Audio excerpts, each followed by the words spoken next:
Subscribe कीजिए हमारे educational channel को और बेल आइकन दबाइए ताकि सारे नोटिफिकेशन आप तक पहुंचते रहें।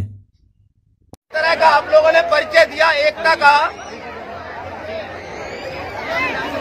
जैसा कि आपको सबने बताया है, मैं एसएसए टीचर हूँ, एसएसए एसोसिएशन को लीड करता हूँ।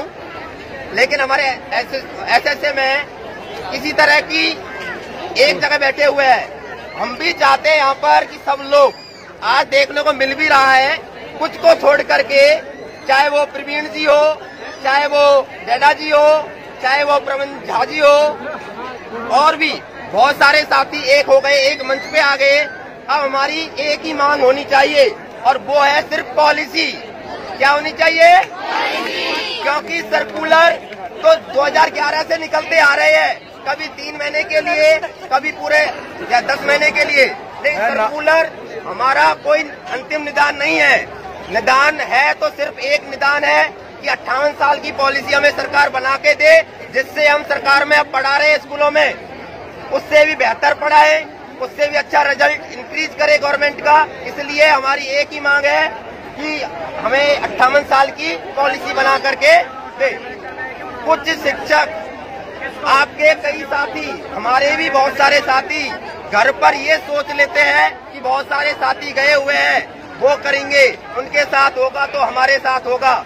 लेकिन जिस दिन हम 25,000 तो गेस्ट टीचर्स हैं, 2,500 एसएसए टीचर है दिल्ली के अंदर, तो 28,000 टीचर में से 20,000 टीचर जिस दिन रोड पे आ गए, चाहे वो केजरीवाल जी के घर पे आए, चाहे मनीष सिसोदिया जी के घर पे आ गया है, चाहे एलजी हाउस के आगे आए, वो 10 मिनट के अंदर आपके सामने प्रस्तुत होंगे।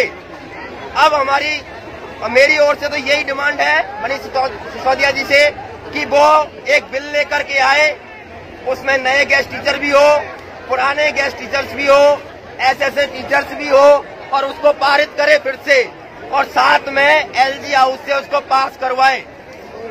क्योंकि गेस्ट टीचर्स यहाँ 28,000 है, 28,000 में से यदि 20,000 भी दिल्ली के हैं तो उनके साथ 10 लोग भी है तो 2 लाख वोट हमारे होते हैं।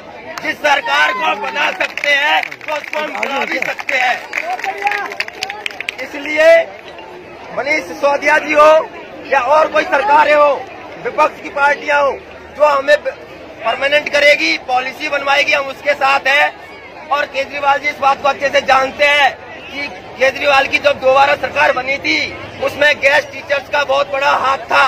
यदि गेस्ट टीचर समर्थन नहीं करते तो सिसोदिया की 67 सीट नहीं आती। शिक्षक एकता जिंदाबाद, शिक्षक एकता जिंदाबाद, शिक्षक एकता जिंदाबाद। साथियों जागो, आप बहुत सारे लोग हैं जो धरना को खत्म करना चाहते हैं। मैं ये नहीं कहता कि वो सरकार के विपक्ष के हैं या पक्ष के हैं, लेकिन वो आपके भविष्य के साथ खेल रहे हैं। क्योंकि हमें किसी राजनीति में नहीं पढ़ना, हमें हमारे बच्चे पालने हैं बहुत। और वो वही टीचर है जो घर से मजबूत है, उनको नौकरी की जरूरत नहीं है, उनको सिर्फ पॉलिटिक्स में आगे आना है। इसलिए वो शोषण करवाते हैं हम जैसे गेस्ट टीचरों का। तो हमें ऐसे गेस्ट टीचरों को चिन्हित करना है, उनको पता करना है और उनका घोर विरोध करना है। यदि गेस्ट टीचर के खिलाफ, पॉलिसी के खिलाफ वो बोलते हैं और यदि आपको एक्सटेंशन का साल, 2 साल, 2 महीने का यदि वो वादा करते हैं तो वो वादा हमें नहीं चाहिए। हमें चाहिए तो सिर्फ और सिर्फ 58 साल की पॉलिसी चाहिए। और ऐसा नहीं है कि यहाँ पर हम खड़े हैं तो सरकार के आदमी यहाँ पे नहीं है, बहुत सारे सरकार के आदमी है। मैसेज भी पल पल अंदर जा रहा है कि क्या चाहते हैं। तो आज कल हमारे 5 से 6,000 गेस्ट टीचर यहाँ पर थे, लेकिन कुछ लोगों ने नेगेटिविटी फैलाई जिसकी वजह से हमारी संख्या आज 2,000 पे हो गई। लेकिन हमें अपने यार दोस्तों में जो स्कूल में वर्क करते हैं उनको बताना है कि सच्चाई का साथ देना है, अपने लिए लड़ना है तो एक साथ चलो और पॉलिसी के लिए लड़ो। जब तक हम एक साथ नहीं आएंगे हमारा कुछ नहीं हो सकता। क्योंकि यहाँ पर अंग्रेजों वाला शासन हो रहा है। अंग्रेजों ने हम पे शासन किया, फूट डालो और शासन करो। हमारे जो राजा महाराजा थे उनको कोई रियासतें दे दी गई, किसी को छोटी छोटी रियासत दे दी, वो उसमें संतुष्ट हो गए। और हमारे भारतीय लोगों को क्या करवा लिया? शोषण करवाया। और उस शोषण की वजह से आज तक हम उस शोषण का जो भारत चिड़िया कहलाता था, सोने की चिड़िया, आज तक वो सोने की चिड़िया वापस से नहीं बन पाया है। इसी प्रकार गेस्ट टीचर के साथ भी अन्याय हो रहा है, क्योंकि